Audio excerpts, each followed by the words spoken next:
お疲れ様です。音楽作家のまりえです。今日も東京郊外は静かでのどか。空気の端っこにまだ朝の涼しさがかすかに残っていて、それが午前中の光に押されるようにゆっくりと遠ざかっていきます。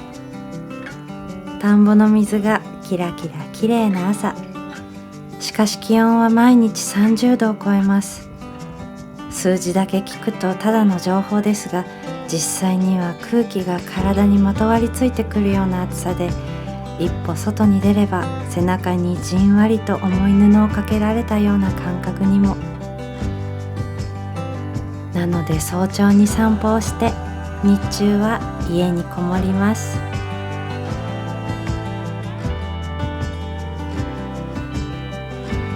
先日お店でふと目に入ったガーランドを見つけました。カット多めのクリスタルがセットでついていて、日が当たるとキラキラとっても綺麗に反射します。サンキャッチャーとも言うらしいです。リンク貼りますのでいろいろ見てみてください。玄関やカーテンなど風が当たるところにかけておくだけでキラキラ反射してすっごく綺麗です。日差しの角度によってその表情はまるで万華鏡みたい。風が通るたびほんのわずかに回転し、その瞬間だけ部屋全体が別の国になったような錯覚を与えてくれます。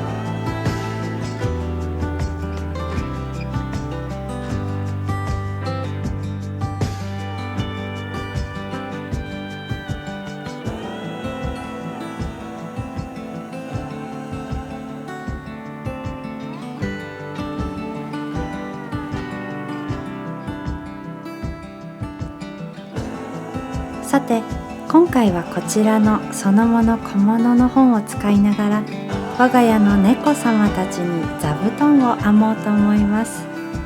この暑いのに毛糸の座布団と思われるかもしれませんが、我が家の猫たちはクーラーのついた涼しい部屋にはほとんどいません。風の流れを感じるのが上手な彼らは、ちょうどいい温度の床にのびのびと体を預けています。皆さんの猫様たちはどうでしょうか。エアコンの部屋にいるけどあったかいテレビにくっついているとか、冷たい玄関で伸びているとか、意外と冷気の強いお部屋は苦手だったりするんじゃないでしょうか。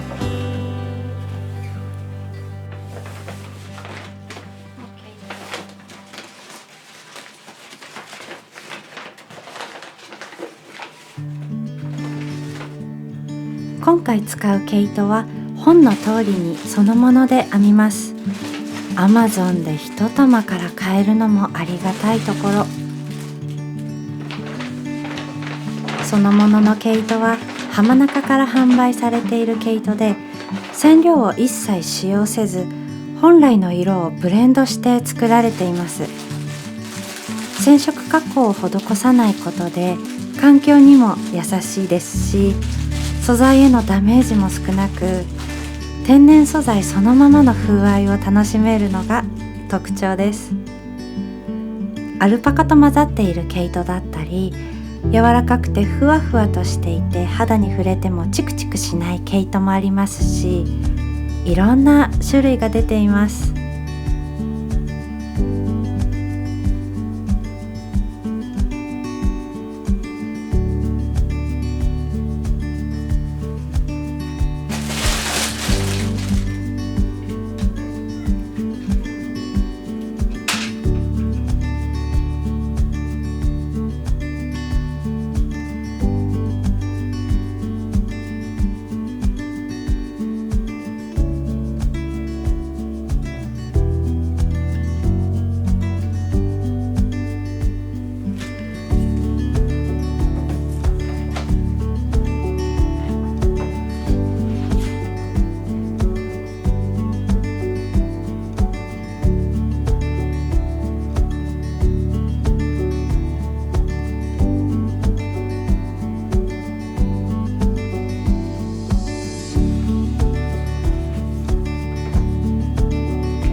10号針を使って早速輪を作っていきます。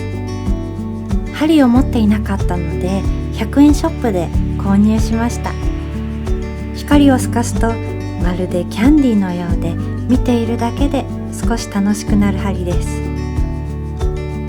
しかしこの針がですね、次回後編にお伝えしますが、効率をかなり左右することになります。濃いピンクのスケルトンな針が可愛いんですが、ぜひ次回後半もご覧ください。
編み物のいいところは、テレビを見ながらでも友達と電話しながらでも手さえ空いていればできるとこですよね。最近思ったのは、昔はよく電車の中でも編み物をしている女性ってたくさんいましたよね。最近は全然見かけません。地元だけだったんですかね。そもそも東京は昔から電車で編み物ってしてないんですかね。さすがに電車で授乳している方がいなくなったのはわかるんです。すごい時代でしたよね。電車の中でタバコを吸えるし、授乳してる人はいるし、さすがにその時代には私は生まれてなかったですが、それでも編み物くらいはもっと日常に戻ってきてもいいと思うんです。ぼーっと携帯見ているよりは。もし東京のカフェとか電車で黙々と編んでいる人を見かけたら、それはもしかしたら私かもしれません。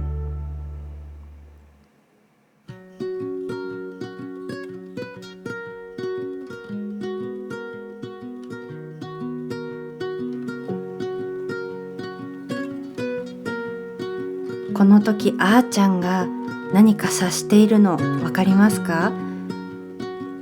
私が編んでいるものが大きくなっていることに気づいて、しかも背中で何かを感じています。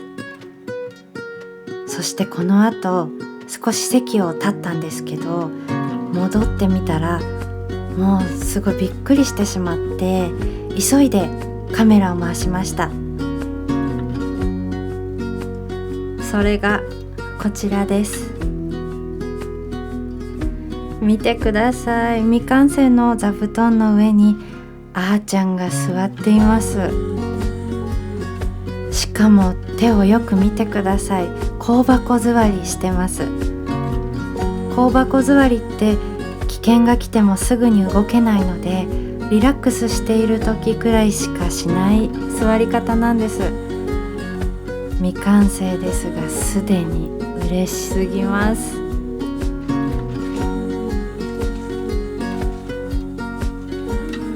香箱座りとは、お香などを収納する蓋付きの収納箱のことで、その形に似ていることから名付けられたそうです。他には箱座りとか香箱を組むなどとも言われているそうで、今回初めて知ったんですが、海外ではパンに似ていることからキャットローフと呼ばれることもあるそうで、パンには見えるかな？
ずーっと横でやきもち焼きが鳴いてますね。ムムにも作ろうかな。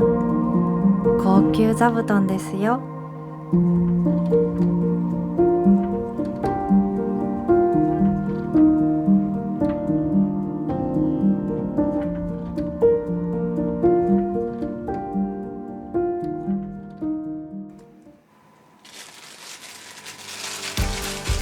夏になり手元を出すことも増えたので、リングを買いました。外では土を触ったり子供と遊んだりして、腕も手もすっかりこんがりと焼けています。それもまた田舎暮らしの勲章のようなもの。そんな手でも指にリングを一つ通すだけで気分が変わります。ガラス玉のついたこのリングは、光を受けて指先に小さな水滴を乗せたようにきらめきます。こちらは透明の樹脂の中にチューリップが入っているんですが、わかりますかね？角度を変えてみます。透明なデザインが集まると、それだけで涼しげな印象になります。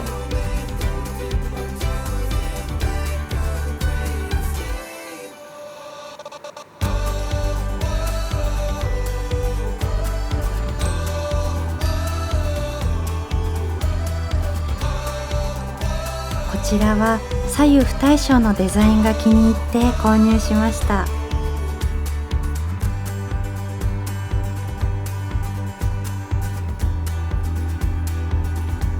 先ほどのデザインとは打って変わってシンメトリーなデザインです。半透明の石がムーンストーンっぽくて素敵だなと思っています。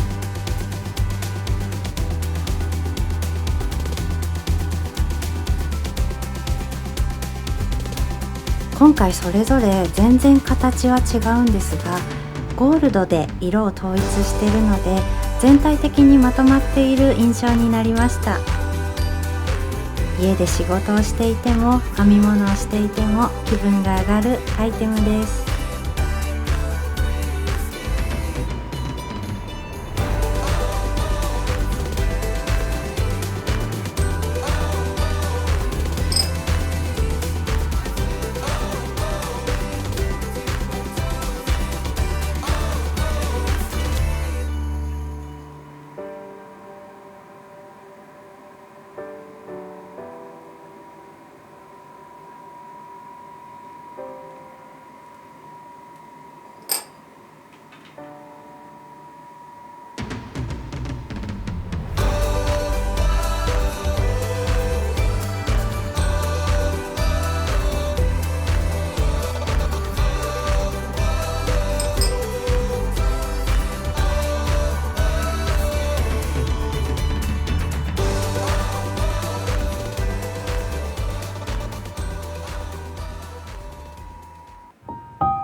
引き続き猫様のお座布団を編んでいきます。こういう時、猫たちって尻尾がそっと触れていたり寄り添ってくれていたり、どこか触れていてくれる優しさがありますよね。不思議な距離感で見守ってくれているというか、何にも考えていないんでしょうけどね。でもこのそばにいてくれる感じがすごく優しさを感じます。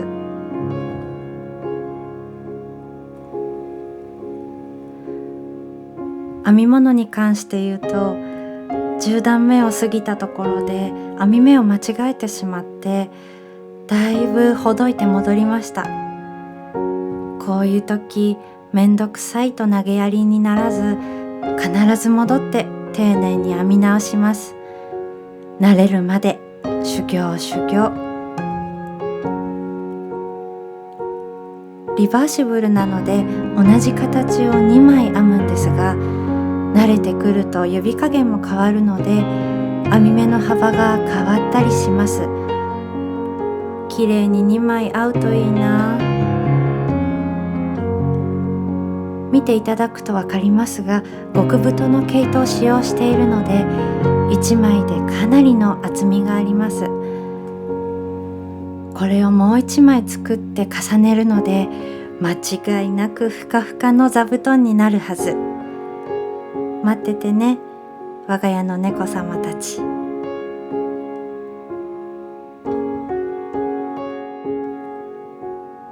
しかしこのお座布団全然使ってくれなかったらどうしよう。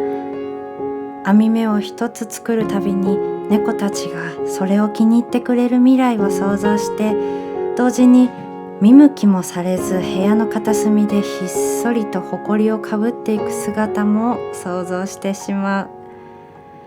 それはまるでせっかく植えた苗木が一度も花を咲かせずに枯れてしまうのを眺めるような気持ち。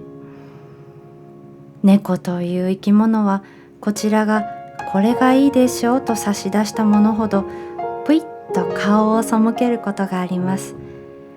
段ボール箱一つにしても、通販で届いたばかりのきれいな箱よりもずっと前から部屋の隅に転がっている角が潰れた古い箱の方が人気だったりもします。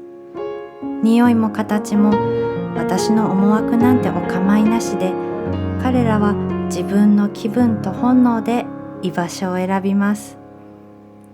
だからこの座布団だってもしかしたら彼らのお気に入りリストには載らない可能性だってある。そう考えると完成してからのお披露目の瞬間はちょっとした告白のようにも思えてきます。勇気を出して渡したラブレターも封を切らずに机の端に置かれてしまうような何とも言えない間。もしそんなことになったら私はきっと笑ってごまかしながら、まあそういう日もあるよねなんて言ってしまうんでしょう。でも本当は毛糸を選ぶ時の時間も一目一目編み込む時の集中も全部贅沢な思い出になっています。だからこそ報われなくても少しは誇らしい気持ちが残るはず。それでもやっぱりできれば使ってほしい。座布団の真ん中にちょこんと座って香箱座りで目を細めてくれたら、それだけで何週間分もの幸せがたまる気がします。もし全然使わなかったらその時は私が使うのも悪くないかもしれません。あなたたちが使わないなら私がもらっちゃうよなんて言いながらお茶と本を手に座布団を使って楽しむ午後も悪くないでしょう。さて今日はここまでになります。また後半もぜひお楽しみください。まだまだ暑い日が続きます。どうぞご自愛ください。それではまた。